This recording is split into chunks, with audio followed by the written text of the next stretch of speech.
Kaleshwaram project కూలిపోయింది. Kaleshwaram project కొట్టుకపోయింది. 1,00,000 కోట్లు గంగలో కలిసినాయి. ఈ 2.5 ఏళ్ల కాలంలో కొన్ని వందల వేల సార్లు ఈ మాటలు వినుంటాం. ముఖ్యమంత్రి కావచ్చు, మిగతా నాయకులు కావచ్చు, అటు బీజేపీ వాళ్ళు కావచ్చు, జాతీయ స్థాయి నుంచి వచ్చినటువంటి బీజేపీ నాయకులు అమిత్ షా, నరేంద్ర మోడీ ఇట్లా వీళ్ళందరూ కూడా చెప్పారు. కాళేశ్వరం ప్రాజెక్టు కొట్టుకపోయింది. కాళేశ్వరం ప్రాజెక్టు వల్ల 1,00,000 కోట్లు కేసీఆర్ ఫ్యామిలీ తిన్నది అని చెప్పి. కాకపోతే అంటే ఇది ప్రతి సీజన్లో నిరూపితం అవుతా ఉన్నది. ఈసారి కూడా మళ్ళీ నిరూపితమైంది. 1,00,000 కోట్లు కొట్టుకపోలేదు. కాళేశ్వరం ప్రాజెక్టు పేరుతోటి మరి జరిగితే ఏదైనా అవినీతి కొద్ది మొత్తంలో జరిగి ఉండొచ్చు. కానీ మొత్తం 1,00,000 కోట్ల ప్రాజెక్టులో 1,00,000 కోట్ల అవినీతి జరిగిందనేది అవాస్తవం అనేది మళ్ళొకసారి స్పష్టమైంది.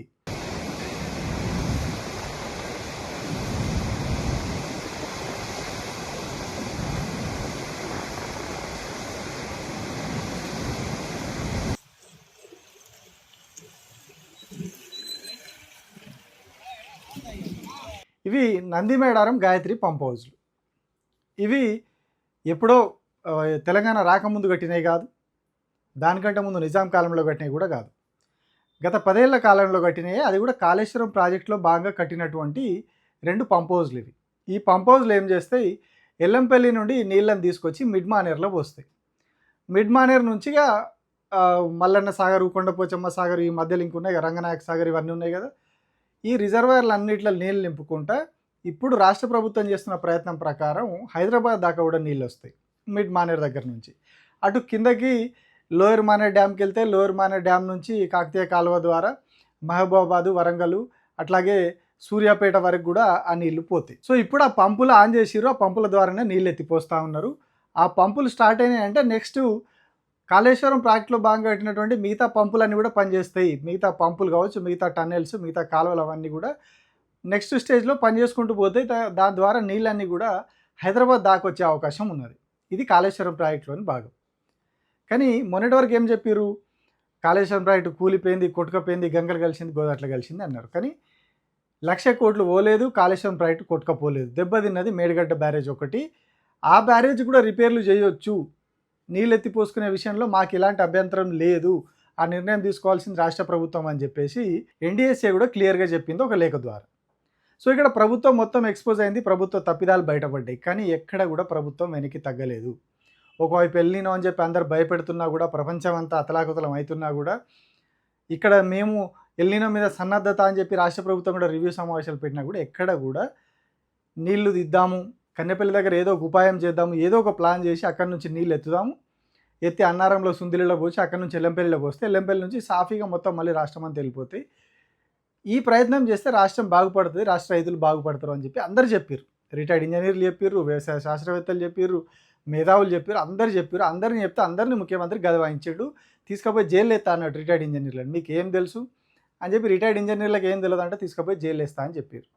ఇప్పుడు నేను తెలంగాణ మేధావులను రిటైర్డ్ ఇంజనీర్ల ముసుగులో, ఆనాడు వాళ్ళ అవినీతిలో పీకల దాకా కూరుకుపోయినా ఈ రోజు కూడా ప్రజల్ని తప్పుదో పట్టించడానికి తెలంగాణ రిటైర్డ్ ఇంజనీర్లు అంటే మేధావులు అన్నట్టుగా మేము చేసిన తప్పే వాళ్ళని తీసి బొక్కలేకపోవడం.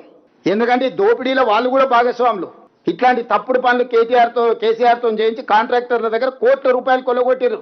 ఈ రోజు రిటైర్డ్ ఇంజనీర్ ముసుగులు వచ్చి బేకూఫ్ సలహాలు చెప్తున్నాయి. శ్యామ్ రెడ్డి గారు, శ్యాంప్రసాద్ రెడ్డి గారు నిన్న మొన్న బయటకు వచ్చి సన్నాయి నొక్కులు నొక్కుతుండు. ఎందుకంటే చెర్లపల్లి జైలుకు పంపలే కదా, చెర్లపల్లి జైలుకు పంపిస్తే తెలిసి ఉండేది.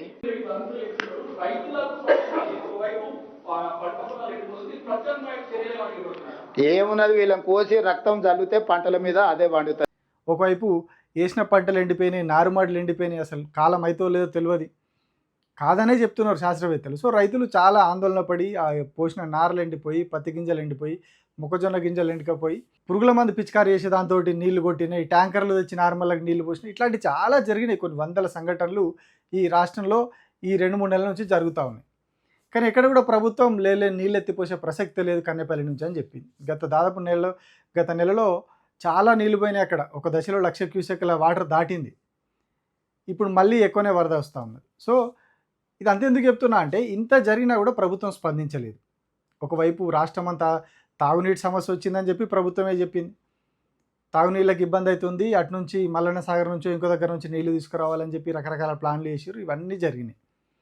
కానీ ఎక్కడ కూడా కన్నెపల్లి ద్వారా నీళ్ళు తీసుకొద్దాం, కన్నెపల్లి, అన్నారం, సుందిల్లా 3 బ్యారేజీల దగ్గర పంపులను ఆన్ చేద్దామనే ఆలోచన ప్రభుత్వం చేయలేదు. ఓన్లీ బికాజ్ ఆఫ్ అవి నడిస్తే కాళేశ్వరం ప్రాజెక్టు పర్ఫెక్ట్ ఉన్నది అనే విషయం ప్రపంచానికి అర్థమైపోతుంది, ఈయన బదనాం అయిపోతాడు. అందుకని దాన్ని అట్లనే పెట్టేసి నీళ్ళు ఎత్తకుండా ఇన్ని రోజులు రైతులను ఎండబెట్టారు. చెప్పినగా నారుమల్లు ఎండినాయి, ఈ విత్తనాలు నాటిన ఎండినాయి, అన్ని ఎండిపోయి రైతులు అరిగోస రామగోస పడి ఊర్లలో కప్పతల్లిలాడు, జ్యేష్ఠ దేవతను ఎల్లగొడుతున్నామని చెప్పి అట్లా పూజలు చేసుడు, గాడిదలకు పెళ్ళిళ్ళు చేసుడు, ఇట్లా రకరకాలుగా రైతులు చేయని ప్రయత్నం లేదు. ఇవాళ మీరు ఎల్లంపల్లి నుంచి నీళ్లు తీసుకురావడానికి ప్రారంభించిన పంపులు కూడా కాళేశ్వరమే. మిడ్మానేరుకు నీళ్లు తీసుకురావడానికి ప్రారంభం చేసిన పంపులు ఏదైతే నీళ్లు వస్తున్నాయో ఇవాళ మనకు చూపిస్తున్నారో అవి కావచ్చు, నందిమేడరం కావచ్చు, గాయత్రి పంపులు కావచ్చు, లక్ష్మీపురం దగ్గర ఉన్న గాయత్రి పంపులు కావచ్చు, ఇవన్నీ కూడా బాహుబలి పంపులు కాళేశ్వరం లిఫ్ట్ ఇరిగేషన్లో భాగంగా వచ్చి నిర్మాణమైనవే. ఈ వ్యవస్థ అంతా కాళేశ్వరం వ్యవస్థే. పాపం ఇవన్నీ చూసినట్టున్నాడు దేవుడు.